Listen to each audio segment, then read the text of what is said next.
I just love Andy Gibb. Carlos, a 39-year-old Puerto Rican man, ends up in Roy's room, a 14-year-old Puerto Rican living in the Bronx. Carlos, confused on his whereabouts, questions Roy in his room. Carlos then finds out Roy's room is trapped in 1978 with no way to leave. Carlos then questions Roy, leading Roy to explain his sexuality, especially for Andy Gibb. Roy's aunt, on the outside of the door, yells at Roy, wanting the music he desperately loves off. After a few minutes, Roy gets Carlos to open up. Scene 1 ends with Roy asking Carlos about Pedro, the man Carlos desperately loves. The scene changes. Pedro appears, beautiful as ever. Carlos soon explains Pedro and how Carlos fell in love with the man that stole his heart. Carlos first saw Pedro in college, known as a slut, has probation for fucking just about anything. For Carlos, Pedro's celibacy to graduate was unfortunate. Pedro's, naked on Roy's bed, soon gets dressed. Carlos' longing to be caressed is soon interrupted by Pedro saying, "I am always trying to not be caressed." Carlos soon awakes to Pedro banging down his door. Carlos tries to explain the also-real dream. Pedro just needed his laundry. Pedro tells Carlos his night plans. Carlos can't help but do anything for Pedro. Yet he never seemed to love Carlos the way he loved the man he was dating. Carlos is in his bed with his sheets over his head, but he is back in Roy's room. Andy Gibb's Love is Thicker Than Water is playing. Roy is tearing out posters from his teen magazines and singing along. Roy. Hey, get out of that bed. So you're still here? Yes, you're still here. Did you see Pedro? I can see why you're so hooked on him. For an old guy, he is sexy. I've never seen anything, and I mean anyone. I say to myself that it doesn't matter. That he and I could be just friends, but it does matter. And he's going on a date with some guy that looks just like Antonio Sabat. Forget it. Not to him, but why do you keep wanting something from him that he won't give you? You are definitely not 14. You're funny, Carlos, but really, wouldn't it be cool if you could love someone who wants to give you love right back? Right. Roy finishes putting together the scrapbook, walks over to Carlos, sits at the edge of the bed with him, and looks him in the eye. You look nice. Thanks, but I'm serious. People fall in love with each other all the time. You're a snap. I like talking to you. Even though you say the craziest things about Andy Gibb. Thanks, Roy. Now, if you were just 25 years older. Illa, my heart belongs to Andy. I'm joking. Carlos, feeling a little uncomfortable with their proximity, stands up and walks away from Roy. So what were you doing? It's Sharon's birthday, and I am making her a scrapbook with newly released photos of Andy Gibb. I even sent away to get her a signed autograph. I waited 3 whole months for it to arrive, and then I saved this special day. Check it out. Wow, she's going to love it. Roy takes the scrapbook from Carlos and wraps it in tissue paper and ties it up with a ribbon. I put her favorite pictures in it, and the words to all the songs. Not that we don't already know them all, but, so that she can have them forever. There's even some baby pictures I found of Andy. You thought of everything. Oh, and I got her an Andy Gibb t-shirt and a special gift. A young, overweight girl in a big, fluffy dress walks in through the door that never opens. She and Roy interact with each other as if Carlos is not in the room. Hey, Roy, your aunt said I could come into your room. Sharon! Oh my goodness, what are you doing here? Your party's gonna start soon. I wish I wasn't having a party. Why not? We're gonna have fun, and your mom said you could play all the Andy music you want, right? Yeah, But what? Nobody's gonna come. And there's just gonna be a bunch of grown-ups and some of my cousins who I hate. I'm going to be there. Thanks, Roy. You're my best friend. I'd rather just bring my cake and ice cream here, and we could eat the whole thing and just listen to Andy. That would be on the money. But instead I have to wear this dress. It's okay. Sharon flashes him a give-me-a-break look. It's ugly. Thank you. But my mother said, Shasha, you look like an angel. So I told her that she should wear it, and she started to cry, so I had to say that I liked it, and now I have to wear it on my birthday. It's tight and itchy. That sucks. So I was just waiting for my party to start, and I wanted to see you, so I came over. Well, happy birthday, Sharon. I got you presents. All right. But you didn't have to get me a present. Oh, I didn't get you a present. I got you presents. More than one. Yep, I was gonna bring them over, but you can have them now. I'm not supposed to open any of my presents until later. So what? Nobody will see you. You can open them now. Then I'll wrap them again and you can open them later and act all surprised. I like that. Come on, here they go. He hands her the wrapped scrapbook and the small shopping bag. Sharon sits on the bed and opens the shopping bag and pulls out the Andy Gibb t-shirt. She holds it up over her dress. I love it, and it fits me. I wish I could wear it today. It looks great. Thank you, Roy. As she hugs him, Take it easy. There's more. Look in the bag. Sharon pulls out a box. A disco dancing Andy Gibb doll? You must have spent a lot on this. Only the best for my best friend. I love it, and now Andy can dance with us when we listen to him. Do it like... Open your other present. Sharon tears through the tissue paper and opens the scrapbook. She squeals when she sees the autographed photo. Is it real? Yep, I got a certificate saying that it is officially Andy's signature. Sharon peels back the protective plastic covering and gently touches Andy's signature. Andy's hand was here. I'm gonna need my asthma pump.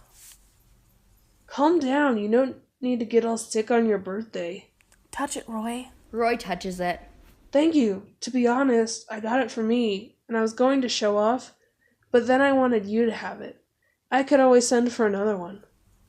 Thanks for giving it to me. Okay, enough. I gotta wrap it up so that I can take it over. And remember to act surprised. I will. You better. So did you invite Robinson? He's not coming. Why not? Please, he just makes fun of me. But you still like him. Not as much as I like Andy, but Andy's not gonna like me. Well, it doesn't matter, 'cause he's all mine. Not if I meet him first. Anyway, I don't want Robinson or anyone to see me in this dress. You're right. Maybe I should just stand outside your apartment and tell people that the party's canceled. So then they go away. We could come back here and disco dance with Andy. I wish. Maybe we'll get to do that anyway. I don't think anyone's coming. I'm coming to your party. They look at each other for a moment. Sharon smiles. Thanks for my presents. I can't wait to get them. I'm glad you like them. Please. It's Andy. She starts to exit. Wait, where are you going? I'll see you in a little bit, right? He hesitates for a moment and then perks up. Yup. Okay. Hurry up, all right? I will be there. Definitely. Happy birthday, Sharon. Sharon smiles and hugs Carlos. He hesitates a moment and then hugs her and holds her tightly. My cousin Kuka was already there. She makes me sick. Sharon exits. Royce goes to the door, tries the knob, and it doesn't open. He sits on the floor in front of the door, looking exhausted. Carlos comes over to him. Roy is silent. What's the matter? That is what I want to know. Whenever I have a visitor, one of you, nobody ever comes through that door. It's just me, this room, and Andy. How did Sharon get here? Roy tries the door again. It doesn't budge. He places his hand on the door. I can't remember the last time I saw Sharon. I mean, really, see her, touch her. My life now is just memories and sounds from the other side of this door. And the visitors, that's it. I miss her. Carlos, I love her way more than I love Andy. Roy sinks into his words and cries softly. Carlos sits next to Roy and hugs him. What's happening, Carlos? I'm supposed to help you. And now I don't know what's happening. Other people I've helped don't know my neighborhood, or me, or anything. But you come from my neighborhood. And now Sharon shows up out of the blue. I was happy, but I'm not so sure. I don't want you to leave, Carlos. Maybe I can keep visiting you. Maybe we missed our chance to be friends back in 1978, and now we're just having that chance. Then what? You'll go away and I'll be alone. You have helped me a Covers great... Carlos's mouth. Don't, 'cause then you're gonna have to leave. I don't want you to be alone. So we have to keep on talking. About what? I don't know. I don't have answers. After you told me about Pedro, I thought, that's it. You're stuck on him and we gotta unstick you and then you can move on. Are you still stuck on him? Well, I realize I have to look somewhere else to find love.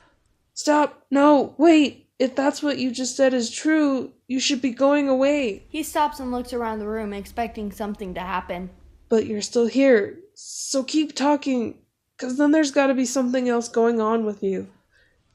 Maybe it's not just about Pedro, but it's about Pedro. Now I'm sounding like you. Roy laughs. What else could it be about? I've been thinking about you and your room and how I was just like you. I fell in love with Pedro the first time I laid eyes on him, and falling for him was easy since he was so beautiful. In the way that Andy and all those boys are beautiful. They are. And they're everywhere. He paces around the room looking at the images. It would take some work to see more than just their beauty. Why do you even think they're beautiful? I don't think about it. They just are. How do you know that? I don't know. They just are. I can't help it. Everywhere we look, we're shown how beautiful they are. Even in my time, when there are Black and Latino people who are supermodels and leading actors and actresses, but they, As he points to Andy and the boys on the wall. are the ultimate. What's wrong with that? Except if they're all we see, then you and I don't see each other. How can we see our beauty unless we make a conscious effort to look from there As he looks at the posters on the wall. to there? And he looks at Roy and pauses. And you're beautiful, your face, your skin. Roy examines the skin on the back of his hands. He looks at his forearms and then lifts his shirt and looks at the skin on his stomach. I am not. You don't see me in any pictures. That doesn't mean you're not beautiful. Let's take a look in the mirror. You're not so bad looking yourself. Gracias. De nada. See, I know a little Spanish. Beautiful. Outside and in. Wanna listen to Andy? Whatever you want. Roy runs to the record player and picks up an Andy Gibb album. We could listen to something else. Have any salsa? No. Let's see. Leaf Garrett, Bay City Rollers? Pedro loved the Bay City Rollers. Pedro? Pedro's an asshole. Yes. It would be easier for me to just let go with the idea that Pedro is just an asshole than it would be to consider that Andy Gibb's Everlasting Love plays in the background. You're dark-skinned, and Pedro's a Blacktino. I thought that didn't matter because Pedro's Latino, but I put up with the way he treated me just as long as he stayed with me. He's not with you. Not in the way I'm thinking. Let's make a deal. Let's not buy into the world's negative view of us negritos. Roy laughs and extends his hand. Deal. They shake. Carlos holds on to Roy's hand. This isn't a done deal. You and I will have to make it again and again. And I can see you, beautiful Roy. Back then, you and I walked the same streets, played in the same parks, and I couldn't see you. I don't look like that salsa boy. No, you didn't look like any salsa boy. I don't like the salsa boy or any Andy Gibb. He stops himself. Will you grow up? I guess so. You have been 14 since 1978 in the way, so have... I don't want you to go, Carlos. I don't want to be alone anymore. Can you leave this room? Maybe I can go and still visit with you. It hasn't happened before, but everything is different. Imagine if I had seen you back then and we had been friends. That would have been a snap. What did you look like? Maybe about your height. I used to have an afro. Like Michael Jackson? He did have a fro once, I suppose. He doesn't have an afro? A lot has changed with Michael. Andy Gibb's Without You plays. The images of teen idols fall off the wall or disappear. Andy's image is last. Music. Andy's dead, right? Yes. He died on March 10th, 1988, 5 days after his 30th birthday. I don't know how I know that. Part of me wants to think that I won't be with him because he's dead. But if I give up Andy, what do I have? Carlos walks to Roy to embrace him, but begins to fade before he reaches him. Carlos, you're fading! Wait, don't go! Andy Gibbs, Time Goes On plays. Roy reacts to it as if it was a haunting sound instead of the voice of his idol. What if I hold you? Maybe you could come with me. They embrace. It's not working! You're slipping away! Don't go! As Don't- Roy looks to the heavens. Don't take him away! Carlos, don't leave me alone! Carlos continues to disappear. We walk the same streets, ride the same subways. We still live in the same neighborhood. I'm already there. I have been all along. I can see you, Roy. I can see you! They reach out to each other. I will see you, Carlos. I'll look for you, Roy. Andy Gibbs, I Just Want to Be Your Everything comes on, and Carlos and Roy remain in an embrace. The lights fade slowly out on them as the music fades. There is a spot on Eric Estrada. Spots fade out on Eric Estrada, and the stage goes to black.